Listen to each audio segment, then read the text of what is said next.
Yep. It's been a long walk. What for? The governor asked us to come. Yes, but why? I reckon if he wanted us to know, he'd have put it in his letter. I suppose you're right. But then I never did like mysteries, especially when they involve a 10-day walk. Those are wheels out here. We just might be in luck.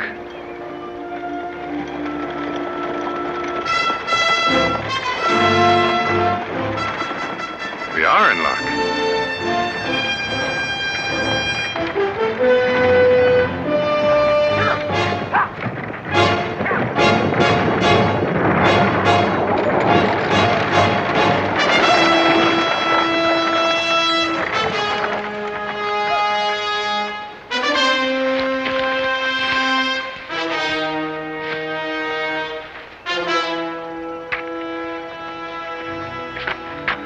Wild men, he tried to run us down.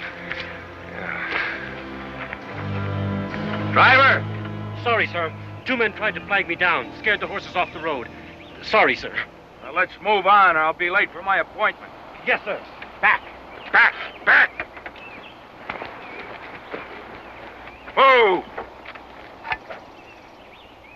You spooked my team and almost upset my carriage. Look, I'm sorry, but I... Now, you stand away before I take this whip to you. Move!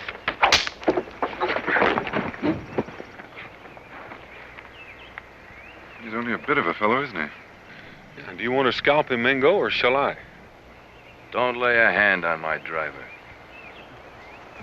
And don't tempt me, sir. There's no penalty for killing a highwayman. Driver, the governor's mansion. And hurry.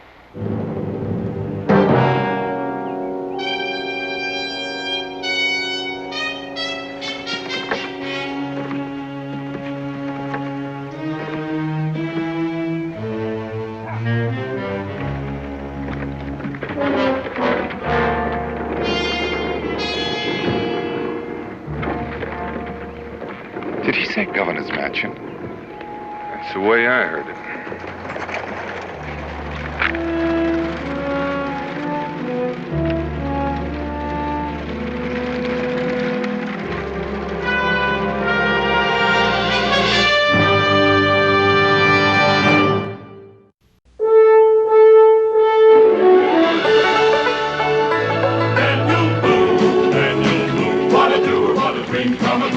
Daniel Boone. From the coonskin cap on the top of old Dan to the heel of his rawhide shoe, the rippin'est, roarin'est, fightin'est man the frontier ever knew. Daniel Boone was a man, yes, a big man, and he fought for America to make all Americans free. What a Boone, what a doer, what a dream come truer was he.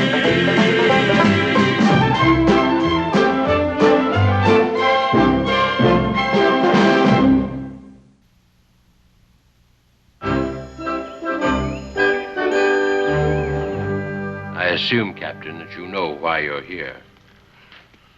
All I know, Governor Henry, is that I've been put on detached duty from General Washington's command to take part in some special mission. At my request. Yes, sir, at your request. And speaking as a professional soldier, sir, may I say that I resent being removed from an important battle area to take part in some inconsequential frontier action. You are at liberty to say anything you wish, Captain, but you are here for only one reason. General Washington has recommended you as being an expert artillery officer. For my part, I resent your attitude, but I need a man of your abilities. Now, if you'll permit me, I will explain why I've sent for you. Certainly, sir.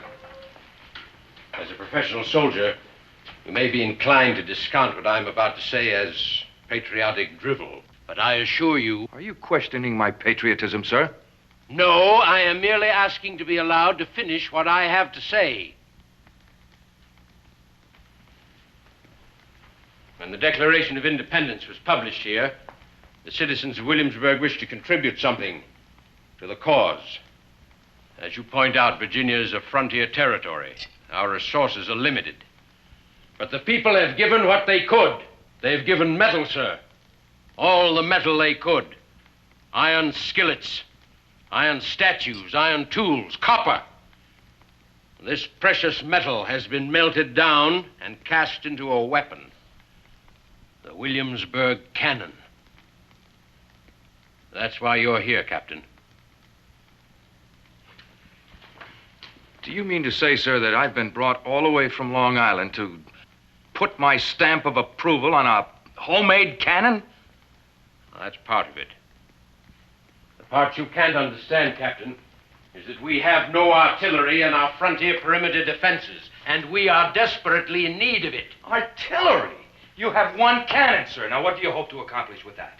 Captain, are you familiar with Kaskaskia and Fort Vincennes? Of course, sir. The seat of British power in the West. Now, in spite of what you call inconsequential frontier action, these outlying settlements in Kentucky are vital to our national defense. The Indian raids on these settlements have been increasing.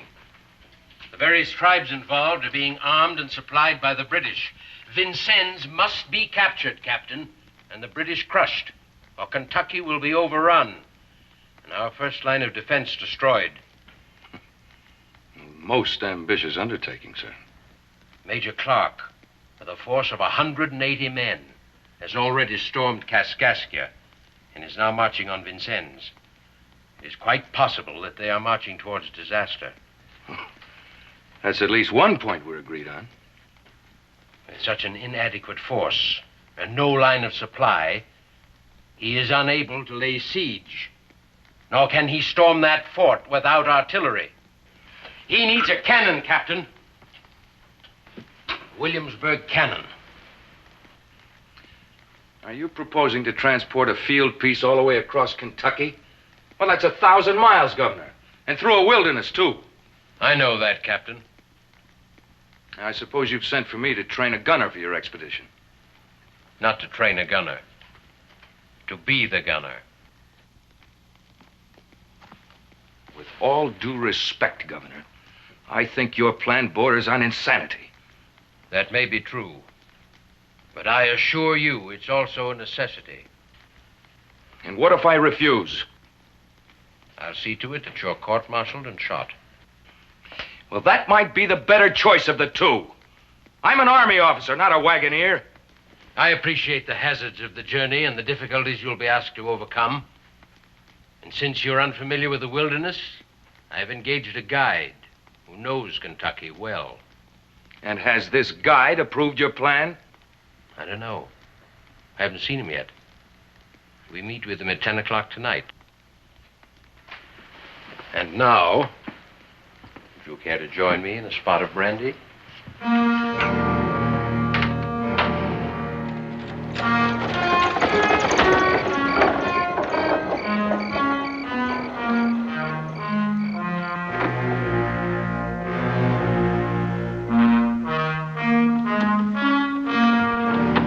Your Excellency. Have you carried out my orders, Mr. Forbes? To the letter, Your Excellency. The house is closed. Mr. Boone is waiting inside for you. Very well.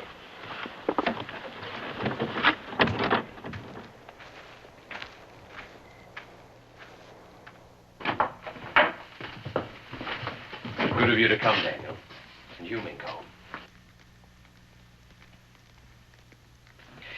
I must apologize for asking you to meet me here, but I wanted to keep this meeting secret, if that's possible.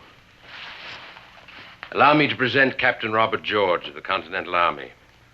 We've already met. You've met? You didn't tell me, Captain? Well, it was hardly a formal introduction. I mistook Mr. Boone here for a common thief.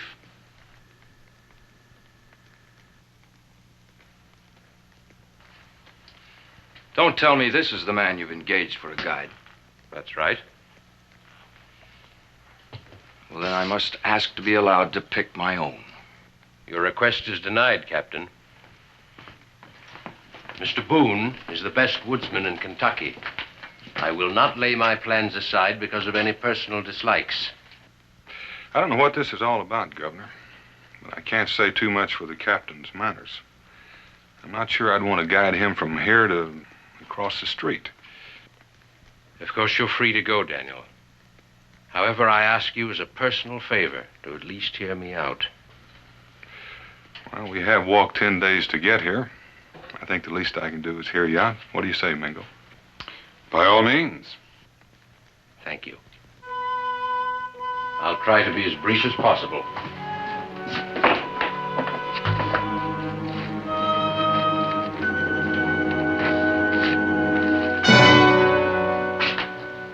Cannon. Yes, Cannon. I think you know this territory. I know the country, but the man who made this map didn't know it very well. That's why I'm depending on you, Daniel.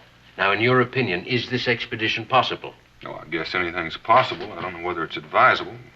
Time against us, fall rains coming on. To say nothing of Indians. Or the British. I don't imagine they'll look with favor on a cannon being brought against them. I've considered that, Captain. That's why I made no mention of it in my letter, Daniel, in case it should fall into the wrong hands. Transporting a cannon through the wilderness isn't the easiest thing to keep secret, Governor. That's true. But there's no reason for anyone outside the four of us to know its destination. It could well be consigned to any of our frontier outposts. Of course, I'll grant you may encounter isolated enemy patrols, roving bands of Indians, but there's no large British force within the boundaries of Kentucky. At least not yet. If our mission fails, there may well be an army of them soon. Well, Daniel? When you put it that way, I can't very well refuse. I'll do the best I can. I'll go along with that. Captain. I still think the whole idea is insane. But then I have no choice in the matter, have I? I'm afraid not. Then I'd like to ask one question. How large a military escort will we have? I'll leave that to Mr. Boone, since getting there is his responsibility. I don't want any soldiers. The three of us are going to drag a cannon across 1,000 miles of wilderness? Nope, but I want backwoodsmen. Kentuckians preferably. If something happens to Mingo or me, at least they'll know the country. And I'm going to command a bunch of rabble, huh?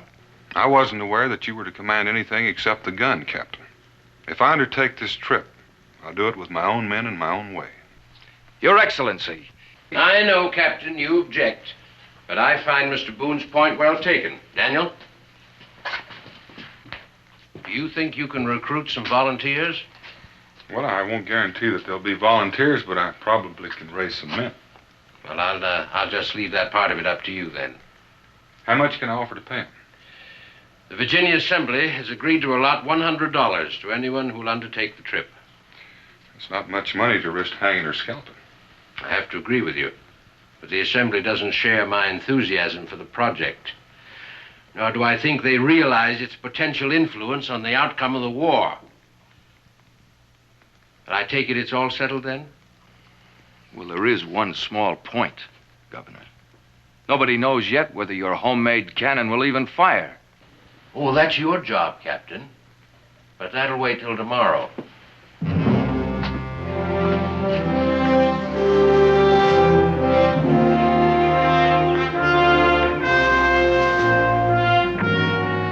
Mr. Goodleaf?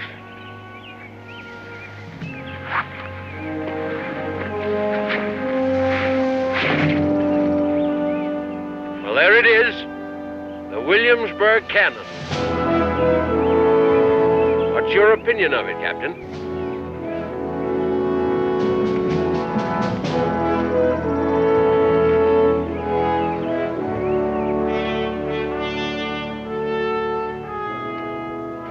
Eight-pounder, huh? I'd prefer a larger bore for the task assigned to me. But then we'd have to pull more weight. Design seems proper. However, there's just one way to test the quality of the metal. I made that cannon, Captain, a trade I learned in England. You'll find the metal sound and the bore accurate.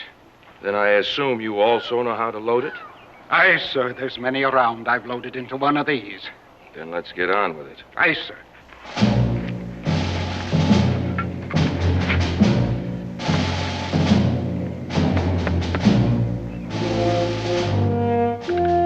want a light charge or a heavy one, sir? I want a canister charge. Make it a heavy one. If it blows up now, it'll save us all a long trip and a lot of trouble. Aye, sir.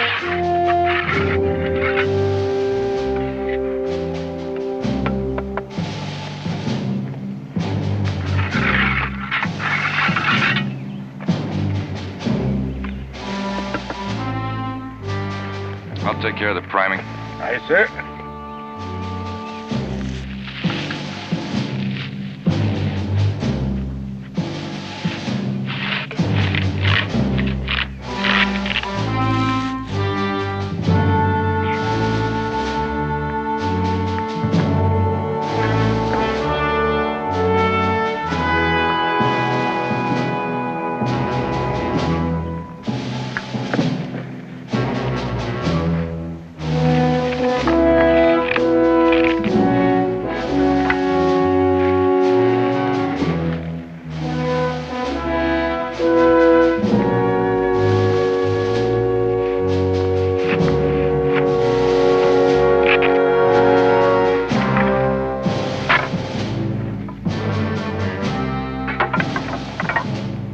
That clump of trees seems a likely target over yonder.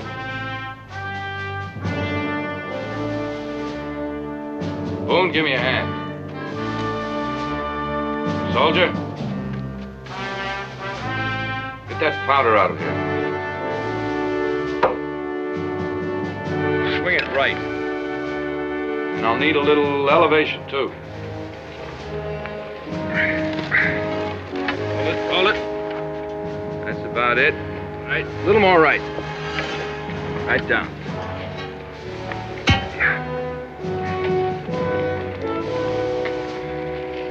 That's right. Chock the wheels.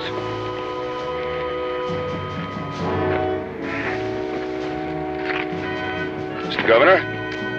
All right, carry on, Captain.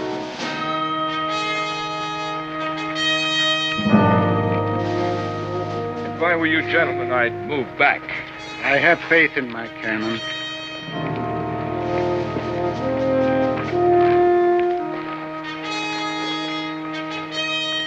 All right, Captain. Touch her off. For liberty, the Continental Congress.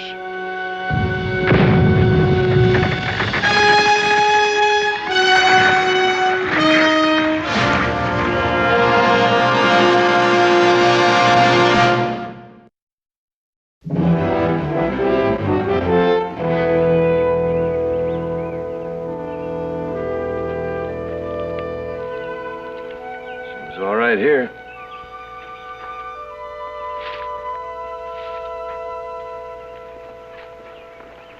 Muzzle seems sound. No sign of a crack or flaw in the barrel. Splendid work, Mr. Goodleaf. Thank you, sir. Well, Governor, I'm afraid your cannon is quite satisfactory. Afraid, Captain? Yes, sir. Quite frankly, I was hoping it would blow sky high. I'm not looking forward to this harebrained expedition. I'd already gotten that impression. How soon would you plan to leave, Daniel?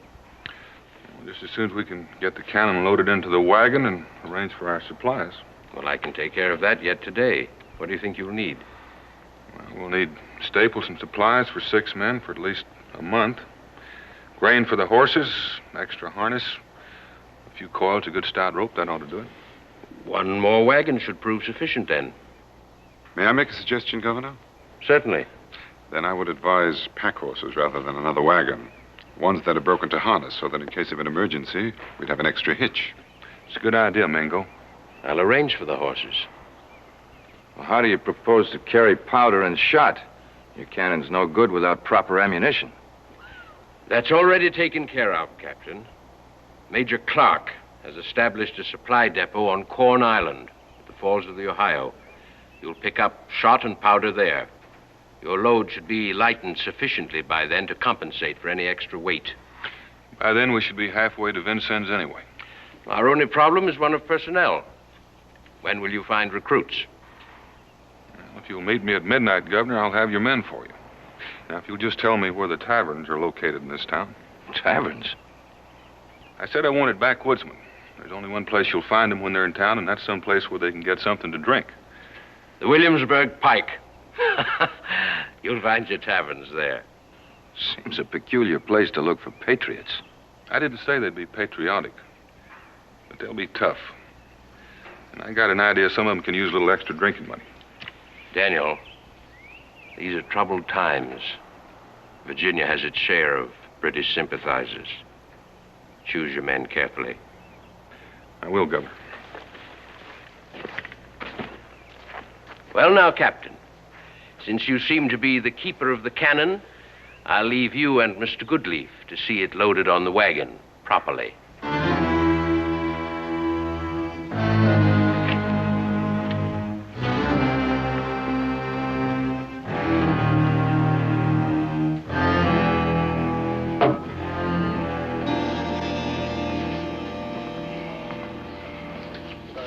You. It's you I'm talking to, you thief. I heard you. Now go away, I'm thinking. Well, then do your thinking somewhere else. You've been taking up space at my table for an hour and not bought so much as a pint of ale. It's a public place, ain't it? Not for non-paying customers, it ain't. Now be gone before I throw you out. I don't think you can do it. Well, maybe not alone, but I'll have help. Sim, Tate, come over here. Now, are you going peaceful like I was asking you to? You don't see me moving, do you? Throw him out.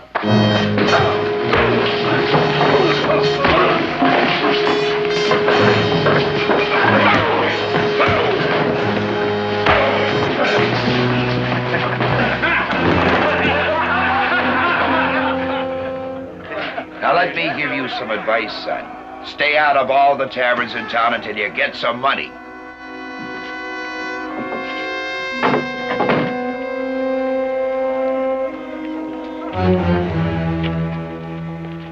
There are your taverns, Daniel.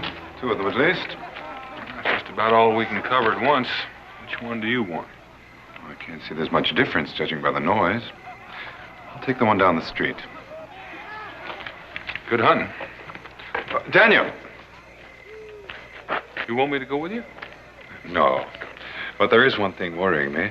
How does one tell a Tory from a loyalist? They dress the same. Well, you might go in the bar and try shouting 3 cheers for King George and down with the Continental Congress. Well, that's not too subtle. And it might be downright dangerous. It's just a suggestion. I'll think of something. Well, you do it your way and I'll do it mine. You know where to meet me.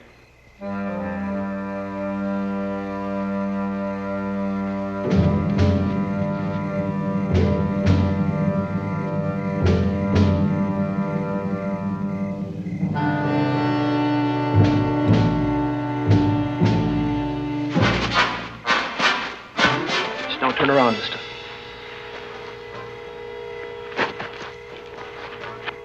Now get over here.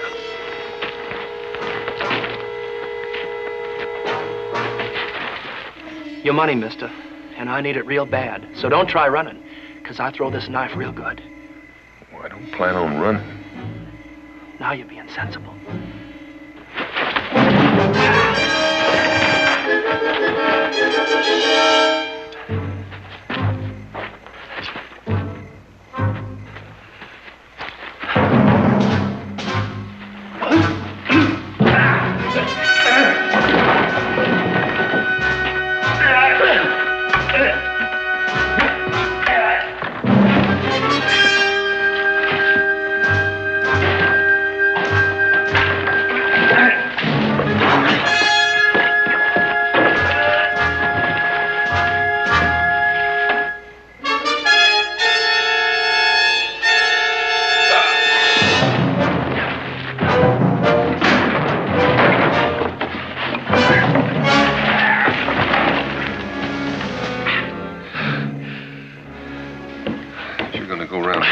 You ought to learn a little more about it.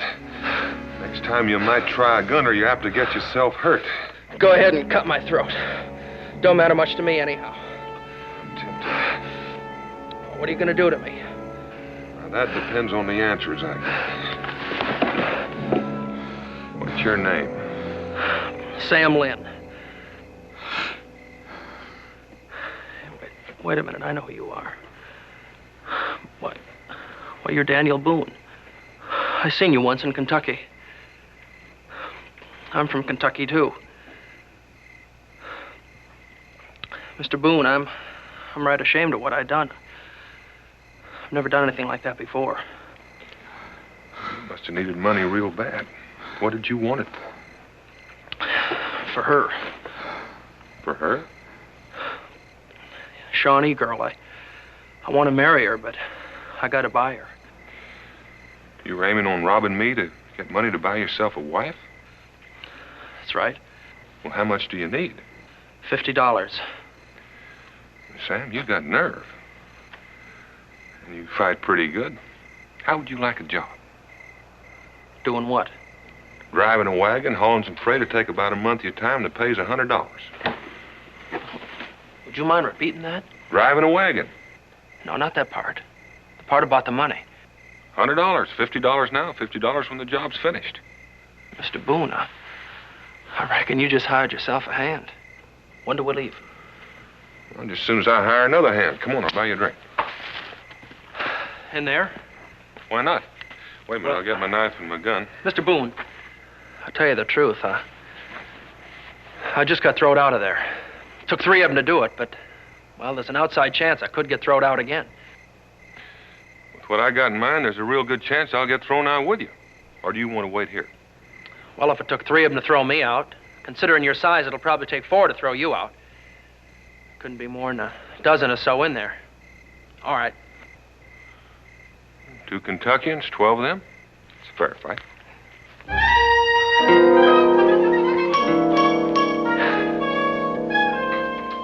You wouldn't turn away a man with a thirst with no place to rest his head. I would. And you can go rest your head on somebody else's bar. You haven't paid for the last drink yet. Well, as evidence of my good faith, I'll just have to leave my claymore with you until I'm in funds again. Leave your what?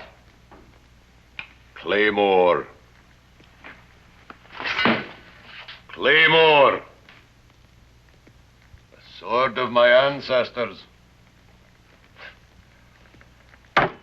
Many's the blow it struck for bonny Prince Charlie in the hearts of the Highlands.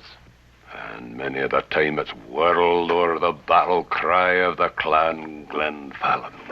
And since it's apparent that you have no appreciation for the custom of a gentleman, I'll be on my way. Give him the drink, landlord. I'll pay for it. I'll a gentleman. Indians. One Indian. I came alone. You British hireling paid to take the scalps of honest men, I'll have your head!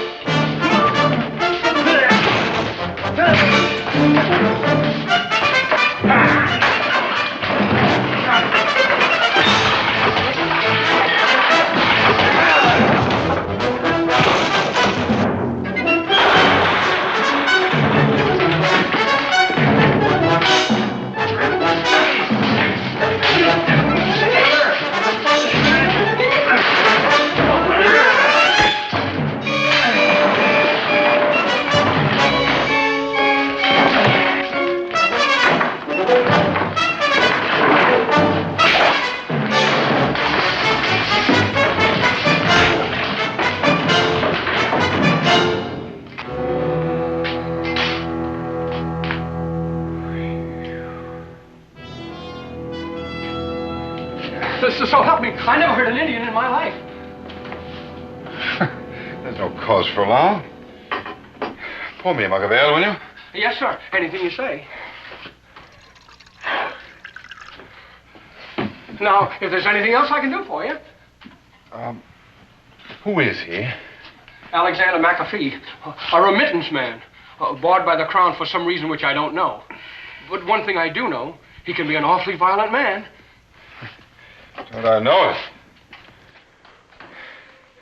He may be exactly the kind of man I'm looking for.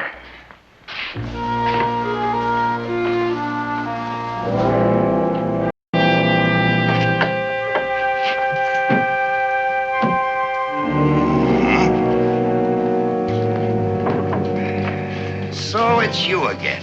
Told me to come back when I had money in my pockets? Well, I got a friend with money. Yeah, that's right. And we want 2 mugs of ale.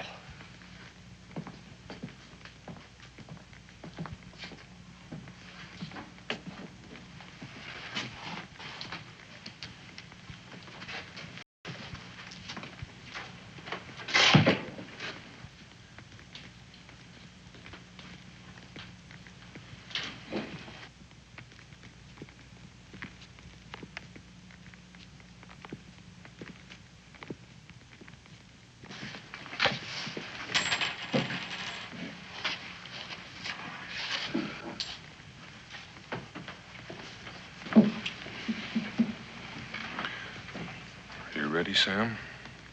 Ready? For what? I'm not real sure, but it could turn out to be real lively.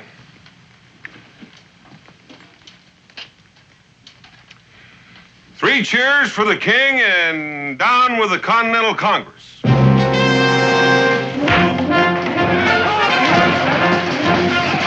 careful with him, Sam. I think we found our other man.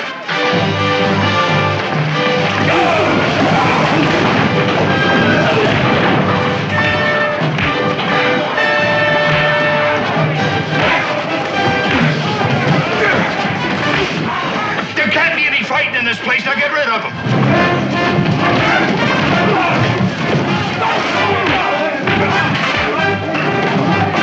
Well, throw them out.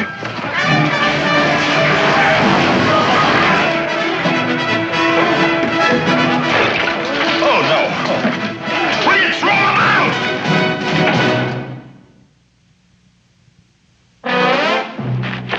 And stay out.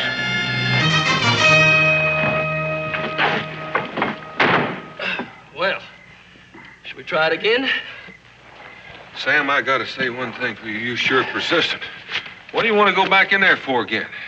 Well, you offered to buy me a mug of ale. I ain't had a chance to drink it yet. Still a setting in there in the bar. What do you think about that, friend? I think you and me still got a little argument to settle. If you give me a chance, I think I can explain. Need no explanation. Don't like the British, don't like you. As soon as I get my wind, I aim to prove it. Well, what would you have said if I'd have said 3 cheers for George Washington instead of the king? I'd have been standing at the bar real peaceful like. Well, that answers my question. Well, it doesn't answer mine. Yeah, you got friendly feelings for General Washington. What are you doing cheering for the British? We was looking for a patriot. Well, now, there's ways of going about that. Ain't quite as violent, son. Like asking questions.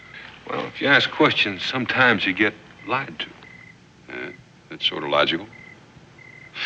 But I still got to ask one. What for are you looking for a patriot? Well, if you'll just come back inside the tavern while I finish up my drink, I think Mr. Boone will be glad to explain that to you. Boone? Not Daniel Boone. Yeah, that's me. Oh, Mr. Boone, I'm real glad to meet you. Name's Moore. Ben Moore. Sam Lynn. Take it he's a friend of yours. Yeah, we seem to be getting closer all the time. Well, I'm real glad to meet you. Likewise. Now that we got that settled, can we go in and finish that ale? Well, now, Sam, they've thrown you out there twice already. Well, I got a feeling about getting thrown out of places. So have I, but I'm not real sure we got the same feeling. What makes you think they won't throw you out again? Well, this last time, I figure we was sort of working at cross purposes. Now that the 3 of us understand each other, I don't think they'll dare. Now, you with me or against me? Wait a minute. Now, you've caused me too much trouble to lose you now. You got any feelings on this, Ben? Oh, I got to side with Sam. I got a drink in there I ain't even touched yet. Well, you made me spill mine, but I reckon I can get another one.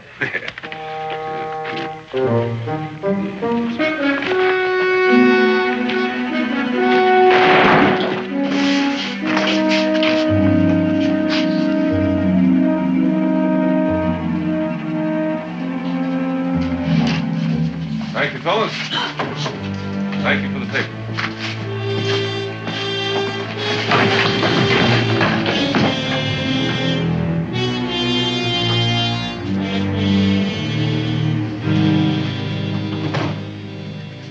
Landlord, me and my friends would like a mug of ale.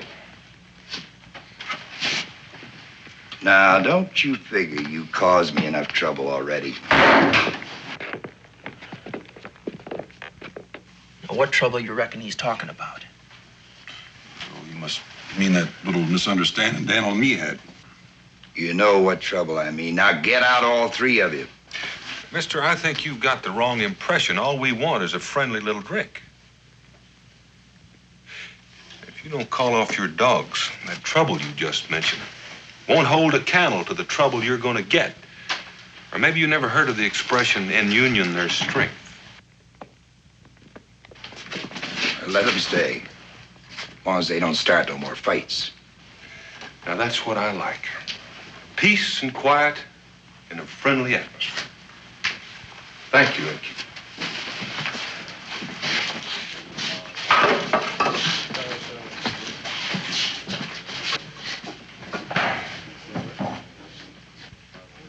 You still ain't told me what I want to hear. What I need is a man who knows the wilderness and who doesn't mind a fight. And I know the answer to the last. I've trapped from here to the Mississippi. If any helps you with the first. I'll do for a start. I tell you what I'm going to do. I'm going to make you the same offer I made Sam. It's $100 for the job, half now, half when you're finished. I'm listening.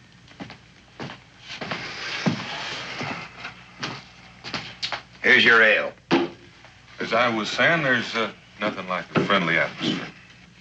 It'd be a lot friendlier if somebody put some money on the table. Money for what? For the ale. Mister, when I left here the last time, I had a full mug of ale just a-sitting over there in that bar. Now, if some dishonest person stole it, well, I sort of figure that that's your responsibility. But I'm real happy to see that you replaced it for me. Now that Sam mentioned it, I had a mug, too. Happy days. And I suppose you had a full mug, too. Nope. As a matter of fact, I spilled mine. But just to show you there's no hard feelings, here's a little money to pay for the ale and whatever damage we may have done. You think that's enough to pay for all the furniture you broke? As I recall, we had quite a bit of help. Why don't you go and collect it from them?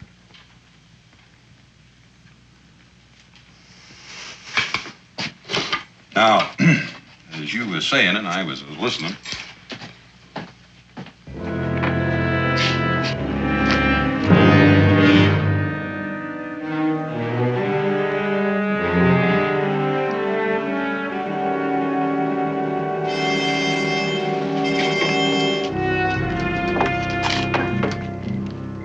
I told you not to come here till I close the place for the night.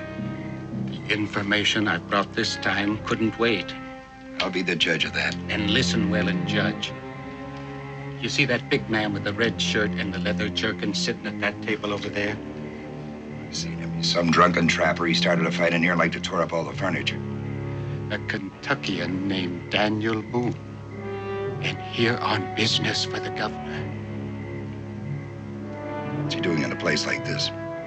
I can tell you that, too. Now, is there some place we can talk? Well, I'll be closed within an hour.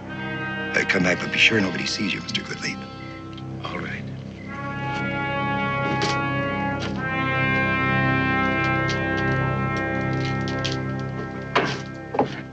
Well, that's the story, Ben. What do you think? Well, if I'd had another mug of ale, I'd say either you was drunk or I was. Well, I can't say that I blame you. It may not be real sensible. We'd like to have you come along. You gone, Sam? Well, I've been called a lot of things, but nobody ever called me sensible. Come to think of it, nobody ever called me that either. Does that mean you'll be joining us? It was Indians with British guns that burned my farm. Killed my wife. Both of my young ones. I owe them something. Got no worldly good no more. No family ties. I'll move your cannon. Anywhere you want.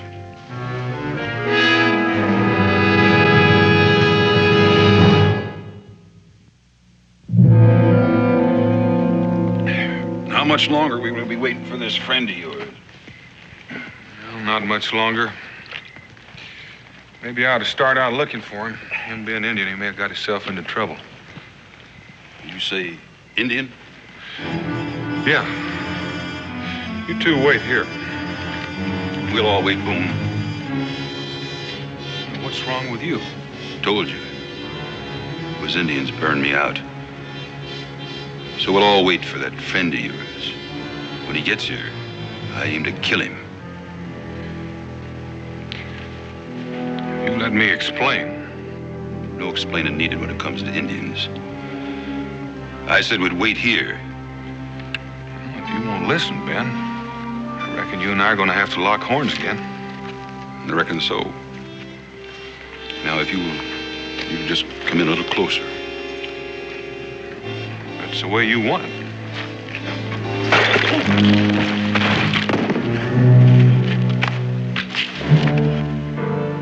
I reckon I'll just hang on to this until you can talk to him. Thanks, Sam. You don't have to thank me. It's just plain unreasonable when it comes to Injuns. Here I'm aiming to marry one. Pay for her, too. Well, when he wakes up, we'll just explain together. Maybe we can. Sure did hate to break that jug, though. There's just a chance I might be able to replace it. What are we going to do with him? Just try to reason with him, I guess. I hope we can. They're just beginning to like him pretty good, but... Well, a man that's got a hate as big as his is sometimes hard to talk to. Well, you're not fixing to quit on me, are you, Sam? Not on account of Ben. Shucks, no, Mr. Boone. If I can't talk to him, I figure I can always whoop him one way or another, huh? Well, when he wakes up, you do whatever you think's necessary. I can get another man, but I haven't got time. I'm going to go after my friend Mingo. Is that Injun you talked about? Yeah, that's him. I heard of him, too. So, look, you just go ahead and do what's got to be done. I'll guarantee you the two of us is going to be here when you get back. Sam, you've been a big help to me.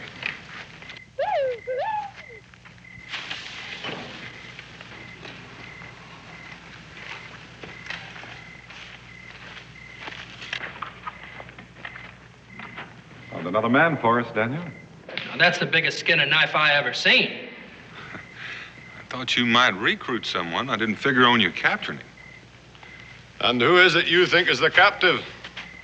I merely granted my Aborigine friend the temporary honor of being my personal sword bearer. Mac's the name. Alexander McAfee. I've heard about you, Mr. Boone. And I'm here to offer my hand and my trusty claymore in the interest of freedom. I'm glad to have you with us, Mr. McAfee. This is Sam Lynn. Pleasure. Howdy. Who's he? Oh, that's Ben Moore. He's another one of our volunteers. Give me a hand with him. We're supposed to meet the governor at midnight. Volunteer?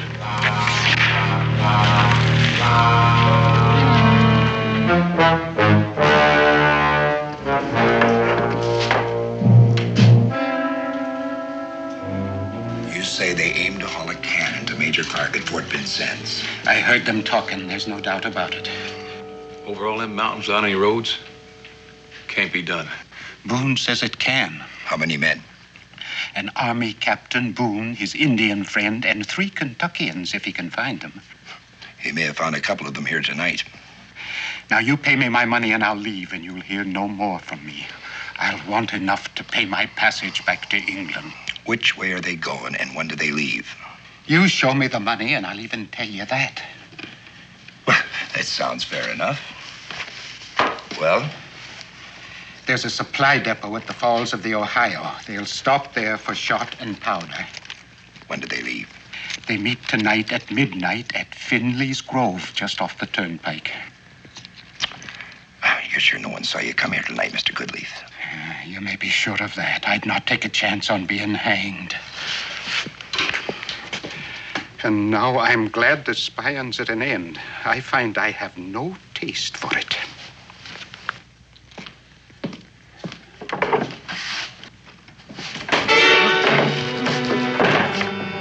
And no more value to us.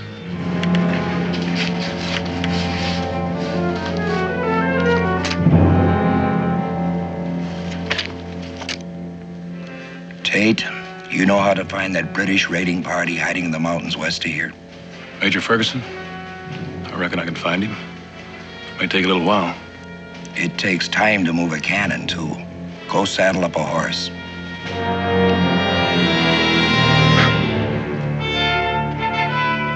McAfee? The knots are well tied and tight, Mr. Boone. The chalkings are sound. There's no reason she can't make the trip. A lot of reasons I can think of, but we won't go into that now. How are you making out, Sam? All hitched and ready to go, Mr. Boone, anytime you are. Captain? And roll them out. Oh. Daniel. Any further orders, Governor? That ammunition you're going to pick up at the falls of the Ohio. Take what you can and destroy the rest. We don't want any of it to fall into the hands of the enemy. Yes, sir. And Daniel, remember, our troops at Vincennes may fail if you don't get them this cannon. I'll remember. Godspeed you then.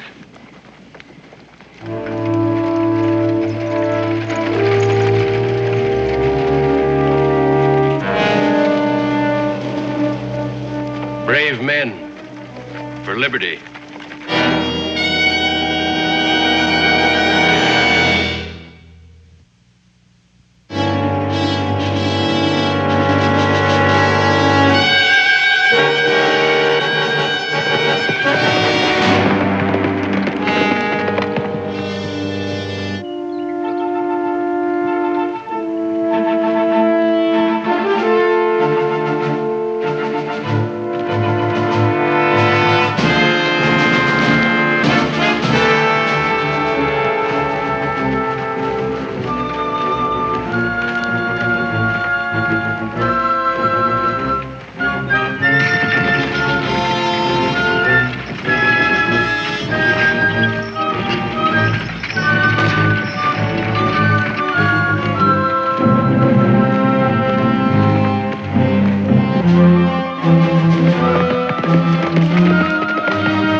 Major Ferguson.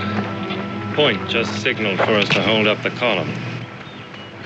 Major, how long do you intend to tramp up and down this river? We should be heading back to fight Major Stewart. Mr. Foss, we will continue marching towards the east. I'm expecting a messenger from Williamsburg advising me of what is taking place, and we will continue to march until we meet him. Is that understood? Yes, sir. What is it, man? Speak up. An horseman, sir. It could be that messenger you're expecting. You see, Mr. Foss, your lack of patience was unnecessary. See that he's brought to me as soon as he arrives. Yes, sir. Your men have been clamoring for action, Mr. Foss. It would seem they may see it very shortly. Yes, sir. Bring the supply wagons forward!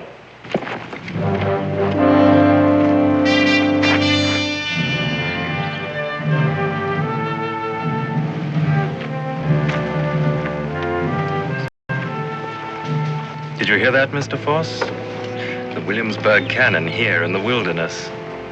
A capital prize, and one that should prove invaluable against these frontier outposts. How many men did you say are in the escort? It was just 6 of them, sir. It's even better than I'd hoped. And only one of them's a soldier. He's a Captain George of the Continental Army. Who are the others? Well, there's Daniel Boone, an Injun they call Mingo, and a Scotsman named McAfee. 2 Kentucky hunters, Ben Moore and a Sam Lynn. Well, where do you think they would be about now? Well, it's hard to say. All I know is they're 5 days out of Williamsburg and they're heading for the Falls of Ohio. That's rather a roundabout way to get to Vincennes. They're going to pick up some shot and powder that was left for them somewhere in that area. You mean they're not carrying any ammunition? Not for the cannonade. Well, I say let's push on and get them. No. Once they get on the river trail, they'll have to stay on it. There's no way over the mountains until they get past the falls of the Ohio. If we can find that supply of powder before they get here, get the men ready to march. Yes, sir. If you want to contact me again, I'll be waiting for Boone at the falls of the Ohio.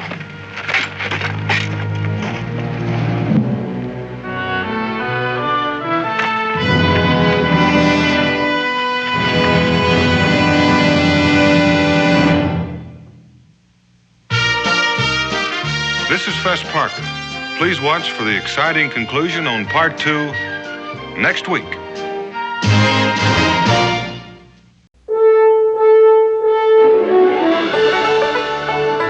Daniel Boone, what a doer, what a dream come a brewer was Daniel Boone. From a coonskin cap on the top to the heel of his rawhide shoe. The rippin'est, roarin'est, fightin'est man the frontier ever knew. Daniel Boone was a man, yes, a big man, and he fought for America to make all Americans free. What a boom, what a doer, what a dream come truer was he.